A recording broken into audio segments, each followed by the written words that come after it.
Hi, I'm Leora, and this is not just a story about a bad job. It's about family and the price of being underestimated.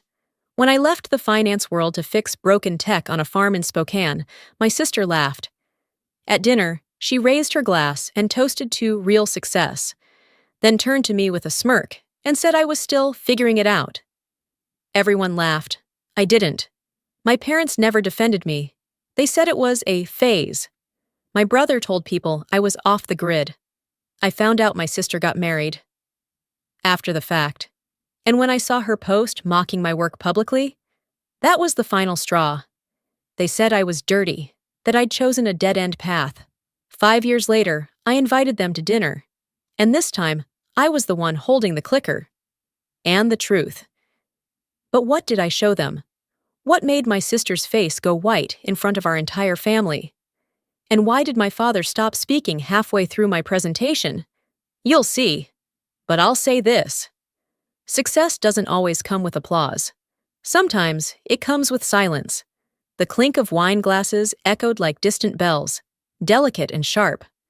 I stood just outside the archway to the dining room, pretending to be mesmerized by a painting of abstract flowers on the hallway wall. In truth, I was trying to time my re-entry, hoping, maybe foolishly, that the introductions were over. Kala had thrown this dinner for Mom's 60th birthday, hosted in her pristine Atlanta high-rise that looked like something out of an HGTV reveal. The theme, celebrating powerful women in media, was as performative as the hand-picked guest list. Influencers, editors, station producers, and me, the sister who'd left all that behind for farm dirt and tech wires in the middle of nowhere. When I finally stepped into the dining room, no one looked up. A soft jazz playlist floated under polite conversation and polished silverware. I slid into the only empty seat, conveniently wedged between an empty chair and the wall. Kala raised her glass. "To our mother," she began, her voice commanding the room like a seasoned anchor. "To a woman whose grace has been our guiding light, and to all the accomplished women here tonight who've made their mark in the media world." Applause followed. Smiles. I lifted my glass halfway, until her eyes landed on me. "And to my sister, Leora," she added, pausing just long enough for the smirk to form, "who chose a unique path, from city lights to cowfields, from newsrooms to fixing cameras on cattle farms. She's still finding her way, right?" Laughter rippled like someone had tossed a pebble into calm water. A few raised brows. I caught one woman mouthing, "Oh wow," to her partner. I felt a flush creeping up my neck, hot and electric. My fork slipped slightly against the plate. I didn't raise my glass. I didn't look at Kala. I didn't even breathe too hard. Just sat there, perfectly still, and counted the seconds until dessert. They didn't see it, but that moment lit a match in me. I excused myself a few minutes later, murmuring something about needing the restroom. My heels clicked softly down the hallway, and I ducked into the powder room. It smelled like lavender and expensive silence. I stared at myself in the mirror. Not a tear, not a crack in the face, but my expression had changed. I knew it had. There was something sharper in the corners of my mouth, something tired of swallowing every dig, every pitying look, every story told without me. The truth was, they never saw the long nights, the frost-bitten fingers working on outdoor sensor rigs, the low-signal Wi-Fi meetings with tech advisors, the slow but steady progress of turning an idea into infrastructure. All they saw was the grease under my nails and assumed it was failure. And still, I held it in. Because what was the point? They had already written my ending. When I stepped back out into the hallway, I paused, again. From around the corner, I heard my mother's voice. Gentle, low, too casual. "It's just a phase," she told my father. "She'll come around eventually. If not, at least Kala gives us something to be proud of." I didn't move. Not a flinch. My hands rested by my sides, fingers twitching against the fabric of my dress. I turned and walked toward the balcony instead of the dining room. Outside, the city skyline shimmered like someone had lined the horizon in diamonds. I stood there, arms folded, remembering the silence in our childhood home whenever I talked about technology, about changing the way agriculture worked, about building something that didn't have a polished logo or network slot yet, but would change everything. They never believed it. I was dirty. My sister made fun of my bad job. 5 years later, my net worth ranking silenced her. But not yet. Not tonight. I walked back into the dining room with my shoulders square and my mouth set in a quiet line. No one noticed. They were already deep into dessert. Miniature lemon tarts and espresso shots in dainty cups. The laughter had shifted tones, smoother now, like nothing awkward had ever happened. Calla was retelling a story about a panel she'd hosted for CNN the previous month. Gideon leaned back in his chair, beaming like she'd just accepted a Nobel. Maris dabbed the corner of her mouth with a linen napkin and didn't so much as glance in my direction. I waited for someone, anyone, to acknowledge me. Nothing. I slid into my seat without a sound. The tart was still cold. I chewed it slowly, the citrus bite harsher than I remembered.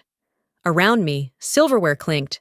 Conversations ebbed and flowed like I wasn't even there. Like I hadn't just been made a punchline 20 minutes ago. I could feel the heat crawling back into my face. But this time, it didn't burn. It calcified. After a few more minutes of enduring the performance, I leaned toward Calla and said quietly, "I've got an early flight tomorrow. I'll head out." She smiled. Too bright, too rehearsed. "Of course. Safe travels." No hug, no guilt. I walked out without looking back. It was after 10 p.m. when I reached the rental. A little craftsman tucked under oaks on a quiet street. The kind of place someone books for peace, not for parties. I slipped off my heels by the door, the silence inside pressing against my skin like humidity. I tossed my clutch on the side table, kicked off the urge to cry, and walked straight to the kitchen. 1 glass of water, 2 sips. Then I sat on the floor, back against the lower cabinets. I replayed everything. Not one word. Not even Theron, who'd always called me the weird genius of the family, with a kind smile and genuine interest in my work. He'd laughed with them too. Maybe not loudly, but silence is its own kind of volume. I opened the group chat on my phone. Sullivan's United. The name felt like a bad joke now. No message from anyone. Just a photo Calla had posted. Power dinner with powerful women, captioned with a sparkle emoji. I stared at it until the screen dimmed. That was the moment it sank in, fully, finally. This wasn't accidental neglect. It was quiet, collective agreement. I'd been written out of the story. My phone buzzed. Aunt Rhea. I hesitated. She hadn't been at dinner, hadn't texted in months. I answered anyway. "Hey, sweetie," she said, voice soft, like she'd been waiting all day to say something, but didn't know how. "I heard Calla's dinner was tonight?" It was. A pause. "I didn't go. Honestly, I figured it'd just be more Calla." I let out the breath I didn't know I was holding. She continued cautiously. "Your mom told me not to worry about you. Said you were still playing with those tech toys, that you'd find your way back eventually." My fingers clenched around the phone. "I see," I said flatly. "Honey, I didn't say I believed her." "I know." We hung up a few minutes later. She tried to end on a warm note, but it didn't land. I stood up and walked to the small desk by the window. My laptop blinked to life. On the desktop were 4 folders: Farmlands Beta, Investor Report, Q3, Pitch Deck, Series B, and 1 folder in bold red font, Receipts. I clicked it open, screenshots, voicemails, emails I'd archived over the years, not out of pettiness, but pattern recognition. There was always a pattern, and I had stopped making excuses for it. Out the window, I could see a sliver of moon above the trees. Cold and distant. Familiar. That night didn't break me, but it did something better. It drew the line, and I never let them cross it again. The folder marked Receipts was still open on my screen when I stood up to refill my glass. I didn't need to reread any of it. I knew every screenshot by heart. I just wanted to feel the weight of them again, the truth I had carried alone. As I leaned against the counter, sipping water, my mind drifted, uninvited, 5 years back. Boston. I was 29, working at a mid-tier finance firm on Boylston Street, trying to make sense of spreadsheets and pitch decks that felt like someone else's skin. The numbers never lied, but they sure didn't thrill me either. Every Sunday night, I'd call home, part habit, part duty. That particular night, I was standing by the window of my studio, watching rain smear down the glass, when I said it. "Dad, I think I'm going to move out west. Spokane. There's a space opening up in an old grain building. I want to convert it into a test lab for this agri-tech concept I've been working on." Silence. Then a short laugh. Not the amused kind, the dismissive kind. "Oh, so now you think you're Steve Jobs in overalls?" he said, the sarcasm sharp. "It's not about being anyone," I replied. "It's about doing something that matters. You have a stable job, a path, and now you want to chase dirt and gadgets in the middle of nowhere? I'm not chasing anything. I'm building something. You always were good at pretending." That was the beginning of the cut. A week later, I flew down to see them in person.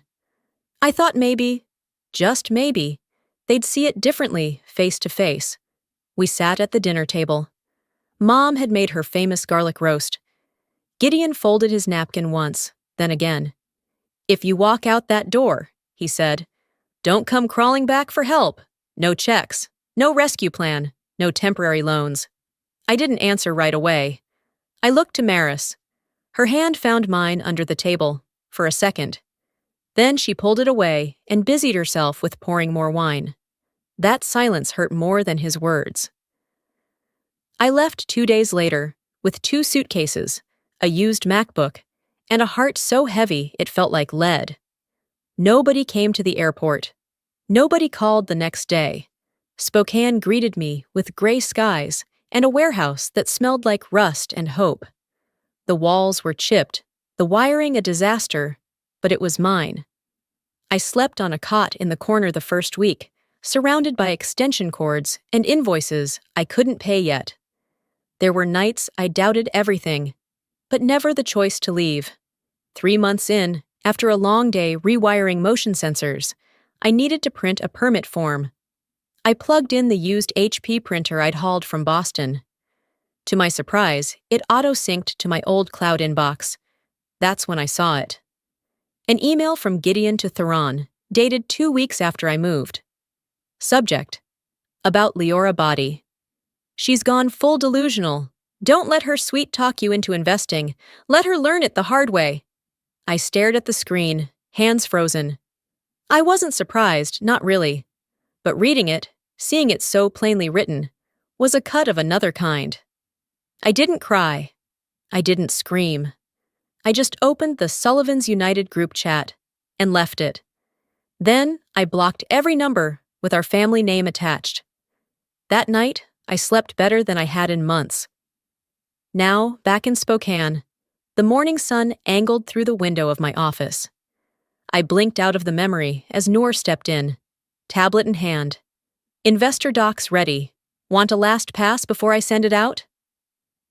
I nodded, pushing aside the old pain like dust on glass. It didn't hurt the way it used to.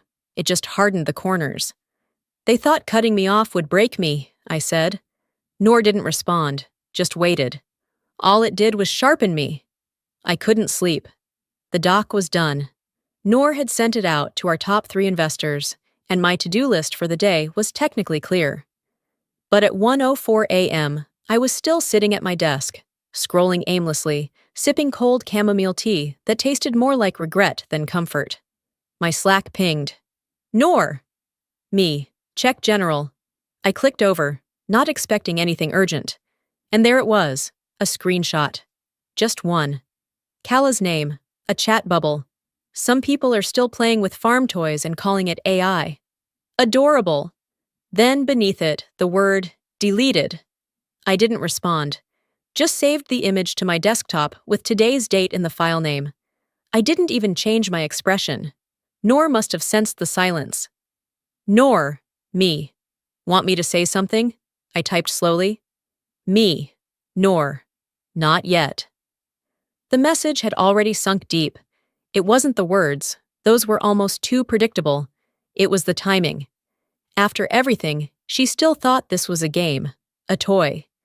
My chest tightened, but not from sadness. It was that colder thing, the one that made my fingers move faster, more precisely. I closed Slack and opened a private browser tab, searched for old tech media forums where Kala's ex-colleagues used to hang out. It didn't take long. A thread buried under layers of off-topic posts. Inside the bubble, life with broadcast royalty. Kala's name was mentioned more than once, and mine too, but never with kindness. One comment stood out.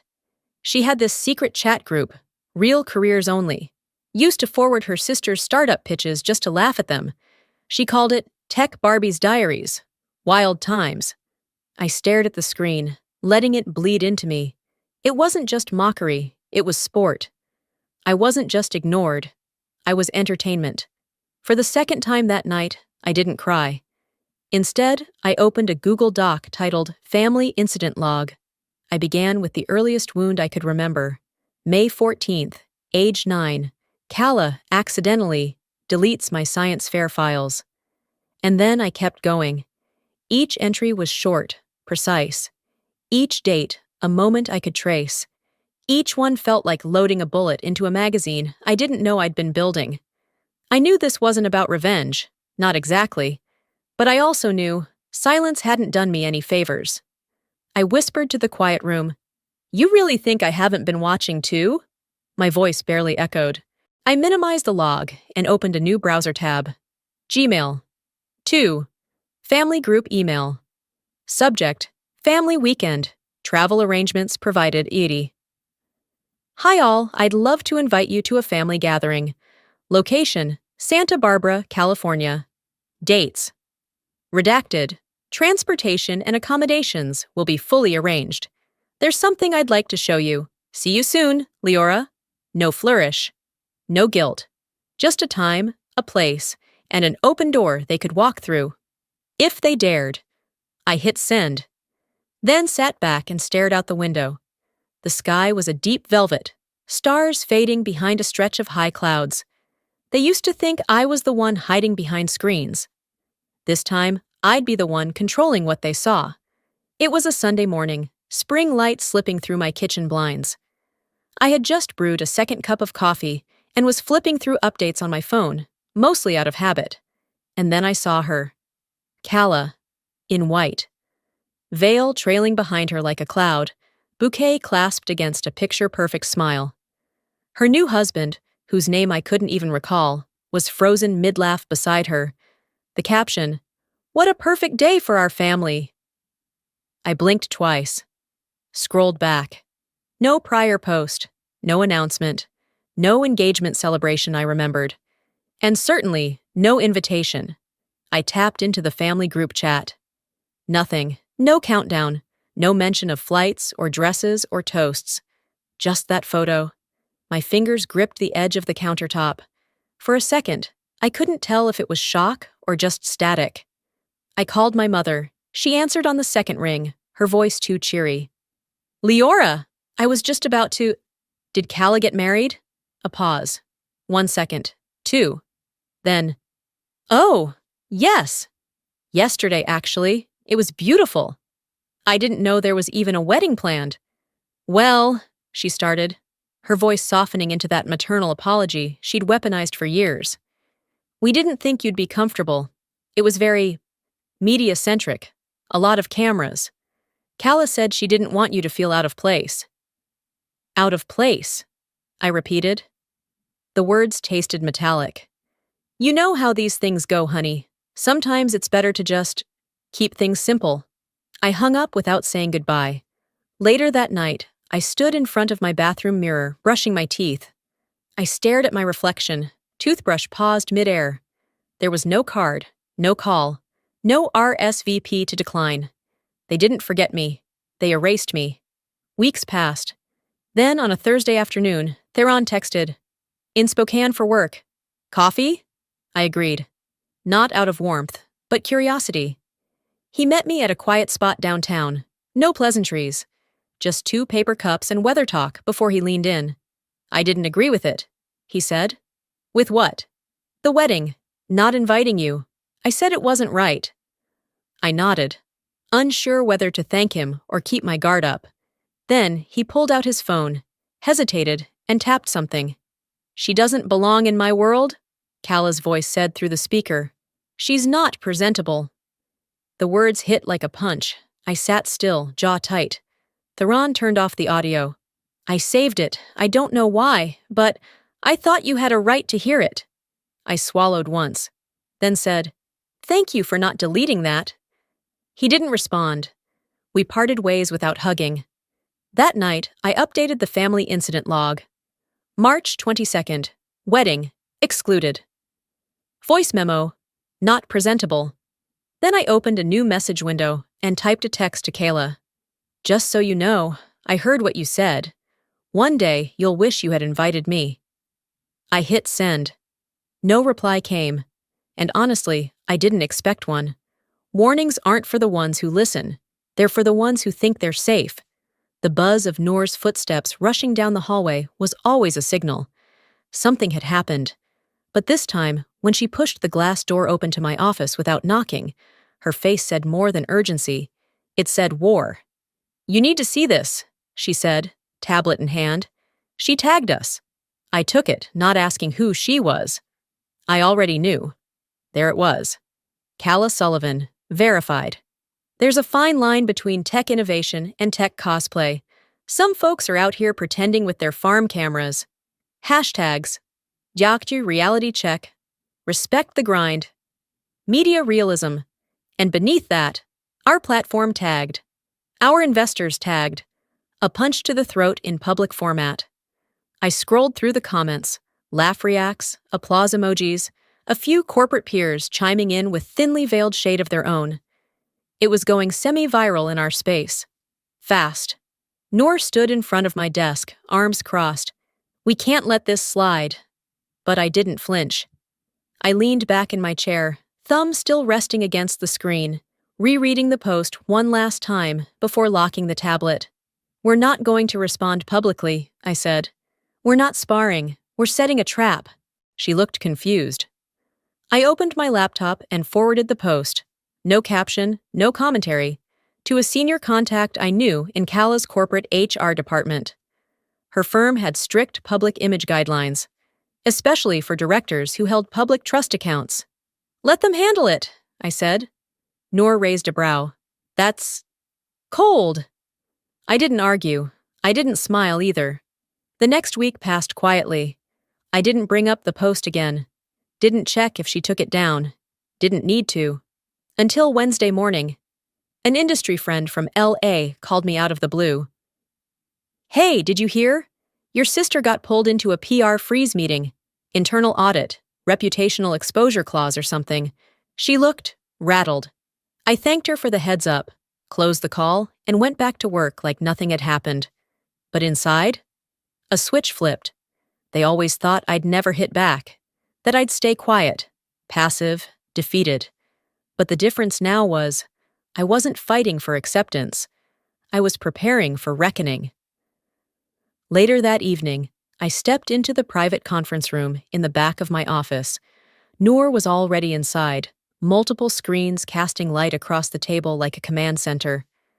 Documents lined the wall, spreadsheets, quotes, transcripts, photo captures, timestamps, email headers. Every insult, every exclusion, every manipulation mapped like evidence in a courtroom. Noor didn't need to ask. She tapped the final screen. Everything's lined up, time to the second. We pull one trigger. There's no version of this where they recover clean. I nodded once. My voice was calm, almost eerily so. Good. Then I looked at the display again. Because I'm done whispering. The first jet left Newark at 9 a.m. A second took off from Chicago. By noon, a third rolled onto the tarmac in Houston. They didn't know where they were going, only that the invitations had come in sleek black folders, sealed with gold foil and sent by courier. No explanation. Just 2 lines. Travel included. Dress for dinner. A small part of me wondered if any of them hesitated. But curiosity was a powerful drug, especially in my family, where mystery usually meant money. I watched the flight tracker from my tablet. Every dot on the screen moved like a piece on a chessboard. Gideon, Maris, Olivia, even Calla. They were all in the air. For once, I controlled the altitude. They used to fly without me, I said to Noor, who sat quietly across the aisle. This time, I own the wings. She smirked, but said nothing. We landed in Santa Barbara first. The villa I'd rented stretched across 5 acres of coastal cliff, terracotta rooftops glowing beneath the late afternoon sun. By the time the last Rolls-Royce pulled through the gate, the staff was already in place. Each family member was handed a personalized welcome folder with their name embossed in silver. Calla glanced around the open foyer with suspicion. Is this a brand pitch or a family meeting? Olivia whispered back. Maybe both. Knowing her, there'll be a slideshow. Inside their folders, 8 p.m., dinner 9 p.m., presentation by Leora Sullivan. I didn't have to be in the room to feel the eye rolls. Still upstairs, I stood behind the curtain in my suite, watching their arrival from above. Their reactions were almost too easy to read. Maryse took photos. Gideon barked something about the wine being too French. Calla smiled politely, but tugged her phone out with nervous fingers. Noor entered behind me. They're here. You ready? I turned. Almost. We stepped out into the hall. As we walked, I caught snippets of conversation drifting up the grand staircase. This is absurd, Gideon muttered. Probably another startup sob story. She wants money again. My mother didn't reply. She rarely did when he played that card. Noor looked at me sideways. Still want to go through with this? I didn't hesitate. Now more than ever. By 7:30, the villa buzzed with dinner prep. Caterers moved like dancers. Plates were aligned with architectural precision. Wine glasses caught candlelight in soft flashes. I didn't join them for appetizers. I needed a moment. Alone in my room, I stood barefoot at the edge of the balcony, ocean stretching out like an endless blue dare. The air smelled like citrus and salt. Familiar, calming. But my mind wasn't here. It was in Spokane, 5 winters ago. I could still feel the sting of frozen fingertips trying to solder a busted chip heater. The bitterness of instant coffee at midnight, the ache in my back from sleeping on folded towels. Those nights had built me. Noor knocked, then stepped in. You sure about this? I'm not here for revenge, I said. She raised a brow. I smiled, just slightly. I'm here for recognition. The truth deserves a microphone. She gave a half nod. They're waiting. Let them. I pulled my hair back into a low bun, checked the slides one last time, and straightened the lapels of my black suit jacket. This wasn't war. This was the moment before. The lights dimmed at exactly 9 p.m. No announcement, no music, no grand entrance. Just silence, and then a low mechanical hum as a screen lowered from the ceiling. Some shifted in their chairs. Olivia glanced sideways at her wine. Calla blinked rapidly, probably expecting a welcome toast or an awkward slideshow. Instead, Noor handed me a remote clicker. I stepped forward. The only sound was the hush of ocean wind brushing the villa windows. This isn't a business pitch, I began, my voice even. It's a truth report. First slide. A grainy photo of me in the Spokane warehouse, bundled in layers, soldering boards next to a rusted space heater. I didn't explain it. Click. The next slide. Our early metrics, user growth charts, pilot studies with local farmers, ROI projections for our machine vision platform. Then I paired them. Every chart came with a quote. Gideon's email, she's delusional. Maris's voice memo, she just needs a real job. Calla's deleted post, tech cosplay. Laughter didn't come. No one breathed. I kept going. A shot of our Farmlands prototype at its first field test. Beside it, a text from Olivia in the family group chat. Maybe if Leora ever got out of the barn, she'd know how real tech works. I didn't glance their way, just spoke. I documented everything, not to embarrass you, but to show you what you missed. Click. A live map of global distribution partners, logos of Fortune 500 companies, articles quoting me on the future of agritech. Click.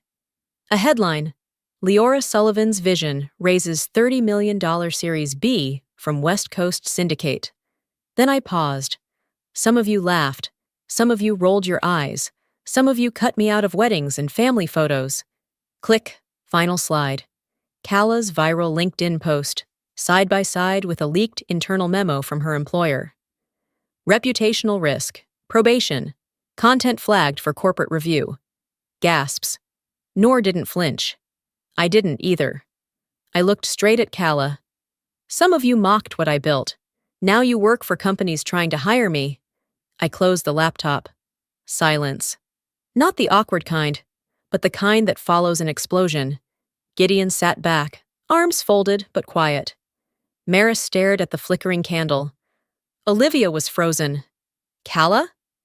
Her face had drained of color. Theron finally broke the stillness. Why didn't you tell us? I met his eyes. I did. You just talked louder. That landed like a slap. Even Olivia winced. No one moved. No one reached for dessert. In that moment, I didn't feel triumphant. I felt clear. I hadn't needed applause. I hadn't even needed apology. I just needed them to know. What they ignored wasn't invisible. And what they dismissed didn't disappear. It grew.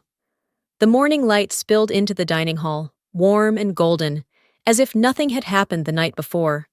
But everything had. By the time I came down for coffee, half the family had already left. No goodbyes, no notes. On the kitchen counter sat a copy of Forbes, neatly folded, front page facing up. The Billionaire in Boots, How Leora Sullivan Outsmarted an Industry and Her Doubters. There was a photo of me standing in front of a green AI-powered field rig. I hadn't posed for it. They must have pulled it from an investor event last quarter. My phone buzzed. A string of texts filled the screen, some from cousins I hadn't heard from in years. Holy crap, Leora! Why didn't you ever say anything? Proud of you. I didn't reply to any of them. The family group chat was strangely quiet. Then a ping. Kala.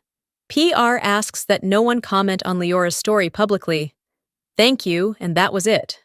No apology, just corporate cleanup. Typical. By 10:15, I'd packed my things. While I zipped the final bag shut, there was a knock on my door. Maris stood there, her cardigan slightly misaligned, hair less perfect than usual. She didn't step inside, just looked at me for a long second before speaking. You deserved better, she said softly. I'm sorry I didn't see it then. I could have said 1,000 things, but instead, I just nodded. Thank you, that matters. Her eyes shimmered for a moment, then she turned and walked away. No hug, no big gesture. But it was something. Back in Spokane, the sky was pale and crisp. Noor had beaten me to the office. When I walked in, she grinned and pointed toward the glass wall. There, hung between our mission statement and a plaque from our first investor, was the framed Forbes cover. Beneath it, in a small wooden frame, sat an old photo I hadn't seen in years. Me, 24, crouched on a concrete floor in a winter coat, testing circuits by lamplight. I stepped closer, brushing a finger across the glass. That girl, she looked exhausted, but alive, driven. And maybe, just maybe, she'd be proud of the woman standing in front of her now. Later that night, I stayed late at the lab. The warehouse buzzed with low hums, machines calibrating, cooling fans whispering in the corners. I walked the aisles slowly, touching the edge of each new module we'd built. I passed the prototype room, the server stacks, and paused at the door marked Private Dev, LS. Inside, it was just me, just the hum of my work, my ideas, my space. I sat down at the workbench, clicked on my monitor, and opened a fresh planning doc. Across the top, I typed, 2026 Vision, Expand to Africa. Soil imaging X, crop prediction beta. I leaned back. They could keep their silence. They could pretend the article hadn't hit. But the world saw it now. And more importantly, so did I. Success didn't fix what they broke, but it gave me room to rebuild what they never took the time to see. I was dirty. My sister made fun of my bad job. 5 years later, my net worth ranking silenced her. Maybe you've been there too. Maybe you've had to sit quietly while people who were supposed to love you laughed at you, dismissed you, labeled you. Maybe you've walked away from comfort, family, approval, tradition, just to build something that felt right, even when no one clapped for you. If that's you, I want you to hear me when I say, your worth doesn't expire just because they couldn't see it. Not everyone gets a front row seat to your becoming, and that's okay. You're not building for applause, you're building for impact. What they call crazy, dirty, or a waste of time today might just be tomorrow's revolution. Don't hand the pen to people who never bothered to read your story. Now I'd love to hear from you. Have you ever been underestimated or overlooked by your own family? What did that feel like, and how did you rise above it? Drop your story in the comments or simply type 1 if this hit home for you. And hey, tell me where you're watching from. I love knowing where this little corner of the internet reaches. If this story moved you, helped you reflect, or gave you strength to keep going, hit that subscribe button and turn on the bell icon so you don't miss the next story. There's more where this came from. Real voices, real lessons, and yes, real healing. Thanks for being here. You matter more than you know.